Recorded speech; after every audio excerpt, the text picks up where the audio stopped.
it don't matter. The words I sing, they're just chatter. There's nothing I can say to you. It means much what I do. Well, out of all the event Santa Cruzes that we've done, this is number 7. I am so looking forward to these speakers. This is a very eclectic group.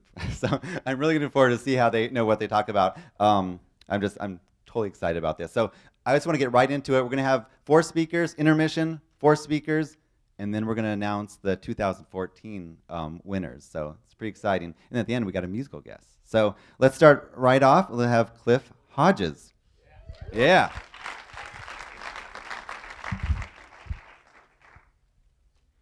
All right. It's good to be here with this distinguished crew.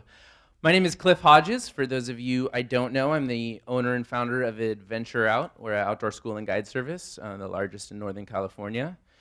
I'm also the owner of 2 local businesses in the county, CrossFit West, a fitness facility down by Costco in Harvey West, as well as CrossFit Watsonville. And I'm speaking tonight because I won a NEXTie in 2011, which obviously 2011 was the peak of this event. It's kind of gone downhill, but we're here. And so when I got a call from Event Santa Cruz to speak tonight, I was told, Cliff, you can get your choice. We want you to speak first or last, which is one of the 2. And I said I'd speak first, and Matthew from Event Santa Cruz didn't ask me why. He's going to regret that. And the reason why I chose to speak first is I knew logically that if I spoke first, I would get to drop the first F-bomb of the evening. But if I spoke last, it definitely wouldn't have been me, because Danny Keith or Annalicia would have dropped the first F-bomb. So fuck you, Danny, and fuck you, Annalicia. Here we go. So my next question, sorry if there's children here, should have been warned. My next question after choosing to speak first was, what do you want me to talk about? Because I've been running businesses now for most of my adult life in Santa Cruz, and I'm pretty sure that people are sick of hearing me talk about trees and bears. And so Matthew said, you know, the NEXTies are all about people in Santa Cruz that innovate and create and inspire others. So I want you to talk about what inspires you. Hopefully that will inspire more people. So what inspires me? Before I talk about kind of the grand scheme of what inspires me in life, one thing that inspires me just on a little daily basis is I keep quotes up in my office. And so I wanted to start my talk tonight by sharing with you a couple of the quotes that I keep hung up in my office. And we can do this real quick. So the first quote I keep hung up in my office is an Emerson quote. And that quote is, "Nature never became a toy to a wise spirit. The flowers, the animals, the mountains reflected the wisdom of his best hour as much as they had delighted the simplicity of his childhood." You don't need to clap, it's okay.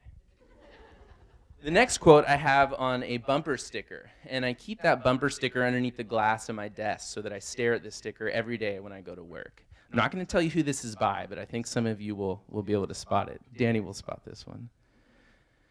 "So peep out my manuscript, and you'll see that it's a must. I drop gangster shit." And the last quote I'm going to share with you, actually, I got to personally hear, and I wrote down, and I keep on the desktop of my computer. I was lucky enough about 6 or 7 years ago to be at Entrepreneur Summit in Washington, D.C., and I got to sit at a roundtable discussion with Richard Branson. And it was several young entrepreneurs speaking with Richard, asking him for advice. And somebody asked him, if you could only give one piece of advice to a young entrepreneur, what would it be? And without even thinking a second, he grabbed the microphone and he said, "Learn to delegate." So that being said, my assistant will be giving the rest of my talk this evening. But those are the quotes I keep up and around me. But what am I up to these days? What really inspires me on a grander level? And I'm at a really lucky point in my career that my businesses are kind of running themselves on a daily basis. I have amazing employees taking care of the day-to-day stuff, and I get to kind of focus on bigger picture things. And one of my big picture things right now is I'm running a guide training and affiliation seminar where I have young outdoor entrepreneurs, young new wilderness guides come. They learn my business model, they learn my programming model, and they go out and open their own businesses in different places in the country using the Adventure Out brand. We had our first 10 open this year.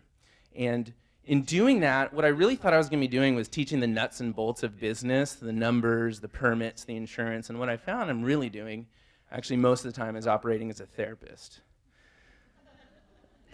Because whether it's outdoor business or not, what most young entrepreneurs are facing is fear. They're facing a ton of fear, and they're not only facing their own fear, but they're facing a lot of fear from other people. People telling them that their idea is no good. So that's what I wanted to talk about real quickly here. I look back on my own career and realize now that I can see it from the outside that I've dealt with the same thing. You know, I opened Adventure Out and everybody looked at me and said, "You are crazy. You can't make money in the outdoors. You'll never be able to make a living." When we opened our first gym, people said, "I've never heard of CrossFit. I don't know what that is. It's got to be a fad. You're never going to make a living doing that." And when we opened our most recent business in Watsonville, people said, "You can't make money in Watsonville. There's no money in Watsonville. There's no economy in Watsonville." It's our most successful, fastest growing business yet. And so I think I was really born to do this job because I've always been very fear averse. I was like the kid in high school at the beach bonfire that was like, "Hell yeah, man, you could jump that bonfire. Go for it." So, you know, that's my message, and that's what I would like to share with any young or new entrepreneurs out in the audience tonight is, don't be afraid of that fear. It's natural. It's a natural part of starting something new. And don't let it cripple you, because there's always going to be people out there who are scared of you going out and deviating from the norm. So don't be afraid of your idea. Everyone's going to tell your idea may or may not be good enough. I've seen the stupidest ideas I ever thought were imaginable by human beings become successful businesses and organizations. So my one piece of advice is don't be afraid of idea. Be afraid of your execution, because that's what matters.